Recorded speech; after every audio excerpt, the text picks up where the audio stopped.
Hi guys, இன்னைக்கு நம்ம என்ன பார்க்க போறோம்னா இன்னைக்கு ஒரு ஸ்வீட் ரெசிபி தான். வெறும் 3 பொருள் வச்சு செய்யக்கூடிய ஒரு ஸ்வீட். இது ரொம்பவே நல்லா இருக்கும். நீங்க இதை ஏற்கனவே செஞ்சு சாப்பிட்ருக்கீங்கன்னா மறக்காம கமெண்ட் பாக்ஸ்ல சொல்லுங்க. செய்யாதவங்களுக்கு இந்த ரெசிபி. முதல்ல பாசிப்பருப்பு ட்ரை ரோஸ்ட் பண்ணி அதை குக்கர்ல போட்டு நான் ஒரு 4 விசில் விட்டுக்க போறேன். அதுக்கப்புறம் ஒரு கப் வெல்லம், அதுக்கப்புறம் அரை கப் தண்ணியை ஊற்றி அதை கொஞ்சம் கொதிக்க வச்சு வெல்லம் கரைஞ்சா போதும். கரைய வச்சு எடுத்து வச்சிருக்கேன். இப்போ ஒரு பேன்ல ஒரு ஸ்பூன் நெய்யை போட்டுட்டு அதுக்கு ஒரு ஸ்பூன் ரவையை போட்டிருக்கேன். நீங்கள் அரிசியை கூட பவுட்ரு பண்ணி சேர்த்துக்கலாம் அந்த ஸ்டேஜில். அதுக்கப்புறம் இதில் மெயின் இன்க்ரீடியன்ட் தேங்காய். ஒரு அரை மூடி தேங்காவை துருவி இதில் சேர்த்து அதையும் அதோட மிக்ஸ் பண்ணி ஃப்ரை பண்ணிக்கிறேன்.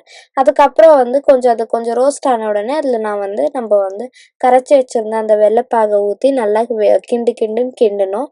ஒரு 20 மினிட்ஸ் ஆகுது கைவிடாமல் கிண்டணும். பதம் வந்த உடனே ஒரு ஸ்பூன் நெய்யை போட்டு மிக்ஸ் பண்ணி ஸ்டவ் ஆஃப் பண்ணால் டேஸ்டியான உக்கனி ரெடி.